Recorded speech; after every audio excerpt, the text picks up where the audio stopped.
ঠিক আছে, এটাকে অয়েল অফ উইন্টারডিন বলা হয়। এটা পেইন বামের মধ্যে থাকে, যে কোনো রকম পেইন। অ্যালকিন, অ্যালকাইন। অ্যালকেনের একটা উদাহরণ, অ্যালকেনের উদাহরণ হলো মিথেন, সবাই শুনেছি এই নামটা। অ্যালকিনের উদাহরণ হলো ইথিলিন, আর এটার কি উদাহরণ হবে? অ্যাসিটিলিন। ঠিক আছে, ইথিলিনের নাম শুনেছিস তো, তোরা বায়োলজিতেও পড়েছিস, লাইফ সায়েন্সে। ইথিলিনে আমরা কি পড়েছি? ফল পাকাতে ব্যবহার করা হয় এরকম একটা গ্যাস, কিন্তু আসলে ওটা অর্গানিক কম্পাউন্ড। অ্যাসিটিলিনের নাম শুনেছি আমরা সবাই, অক্সি অ্যাসিটিলিন শিখা। কি করছে না, কোনো বড় মোটা শীট মেটালকে কাটতে সাহায্য করে।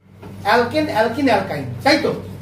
অ্যালকেন মানে carbon carbon single bond, alkyne মানে কার্বন কার্বন ডাবল বন্ড, আর অ্যালকাইন মানে কার্বন কার্বন ট্রিপল বন্ড। এইটুকুনি মাথায় ঢুকলো।